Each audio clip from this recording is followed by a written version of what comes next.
The city knew her name long before it ever knew her story. From the highest glass tower that cut through the skyline like a blade, her office overlooked everything. Roads packed with ambition, buildings humming with money, and people chasing dreams that often slipped through their fingers. She stood there most mornings, coffee untouched, eyes fixed on the world below. Not with pride, not with joy, with distance. She had learned long ago that distance was safer. At 38, she was one of the youngest CEOs the corporate world had ever seen. Business magazines called her a phenomenon. Investors called her unstoppable. Employees whispered her name with a mix of fear and awe. She never raised her voice. She never wasted words. She never showed weakness. And she never let anyone get close enough to see the scars beneath the tailored suits. Her walk was deliberate, measured, practiced, controlled. One leg moved naturally, the other followed with the quiet mechanical rhythm of a prosthetic limb hidden beneath expensive fabric.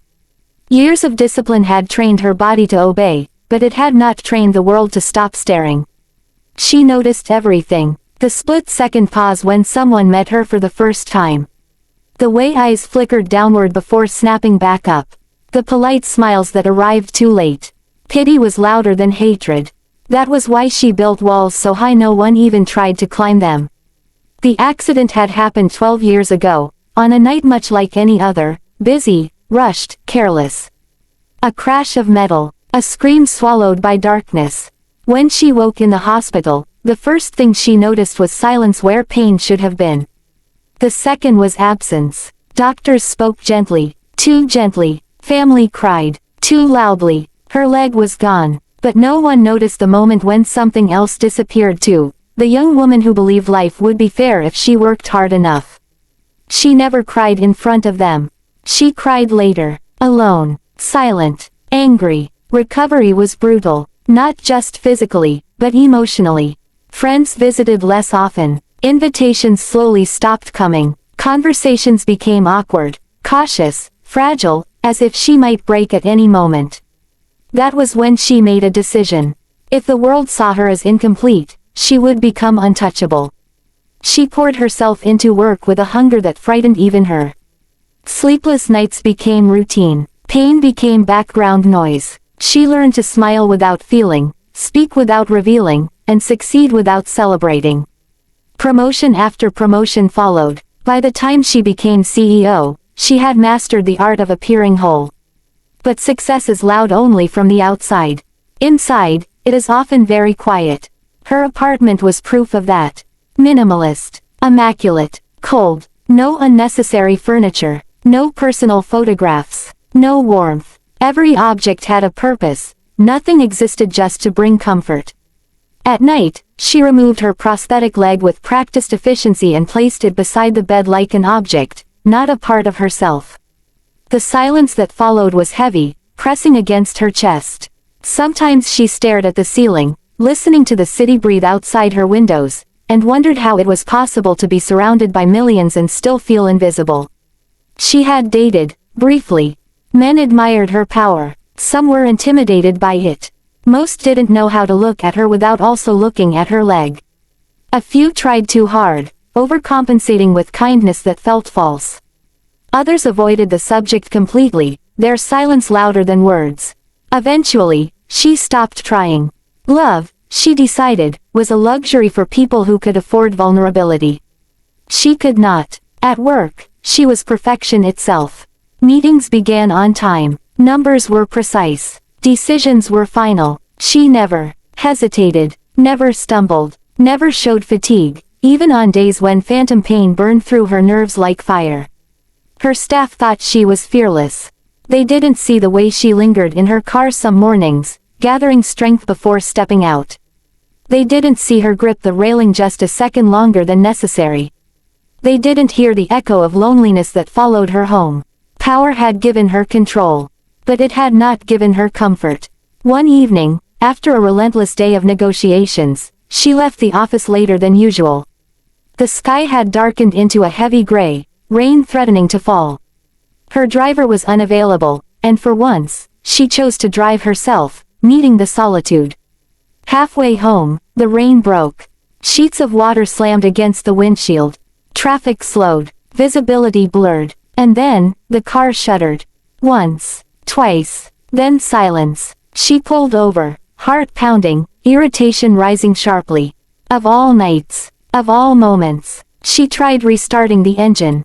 Nothing. The rain worsened, drenching the world in cold water. She sighed, leaning back, frustration finally cracking through her composure.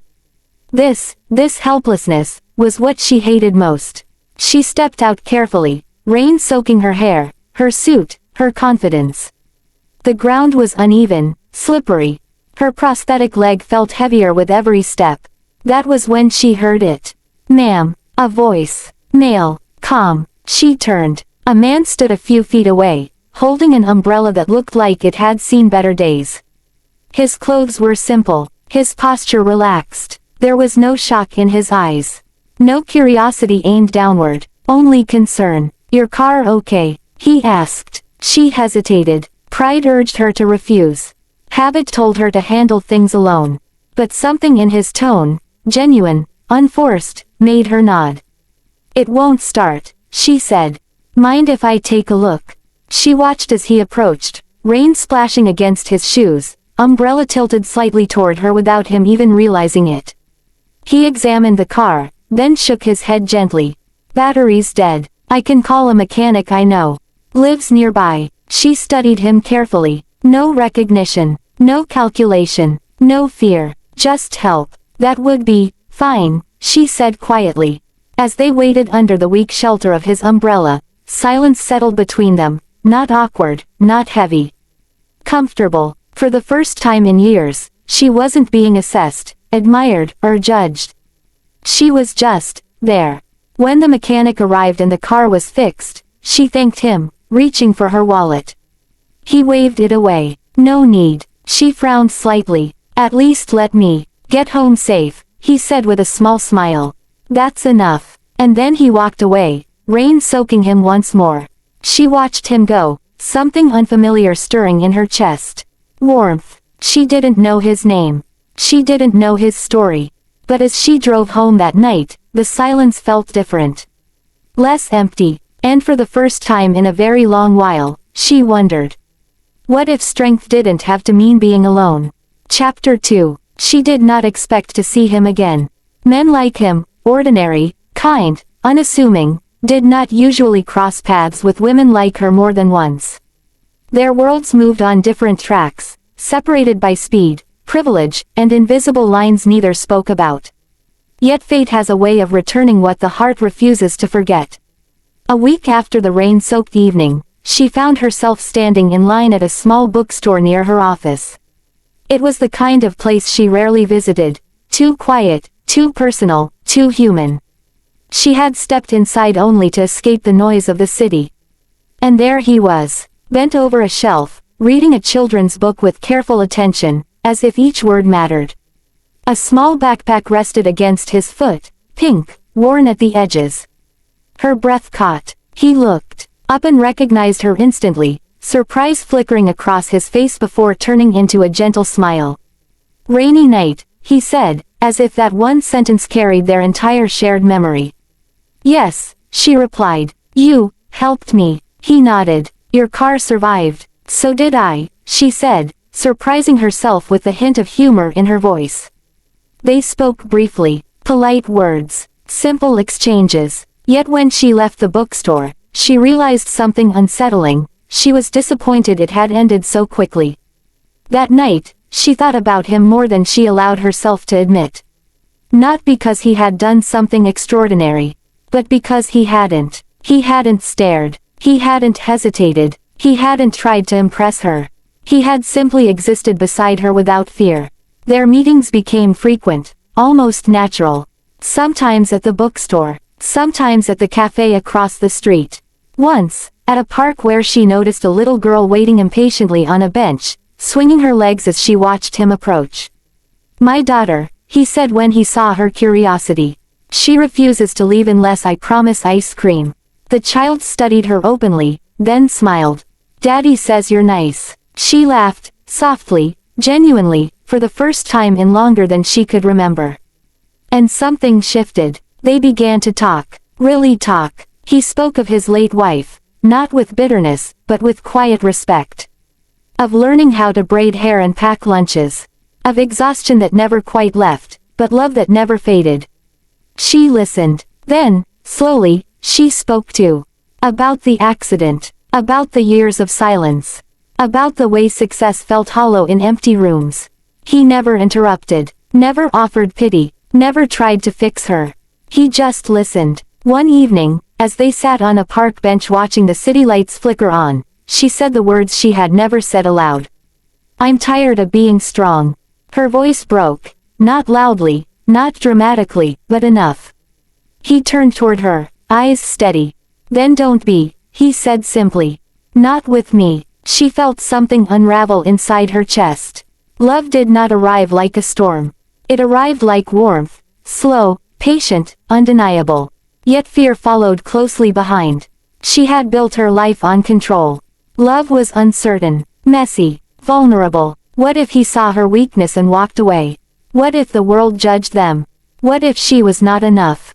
The fear peaked the night she finally pushed him away. "I don't fit into your life," she said, standing apart from him. "You deserve someone easier." He didn't argue. He stepped closer, gently taking her hand. "You don't need to be easy," he said. "You just need to be real." Tears fell then, not from pain, but relief. From the realization that love was not asking her to change. It was asking her to stay. The world noticed. Whispers followed. Headlines speculated. Board members questioned her focus. Strangers stared when they walked together.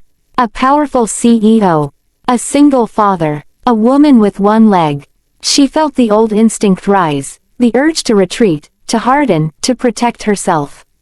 But this time, she didn't. Months later, she stood in the boardroom where she had commanded fear and respect for years. Her hands rested on the table, steady. "I'm stepping down," she said. Gasps followed. She didn't explain further. She didn't need to. She had learned that strength was not proven by endurance alone, but by choosing what mattered. That evening, she walked into a home filled with noise. Toys scattered across the floor. The smell of dinner in the air. A little girl ran toward her without hesitation.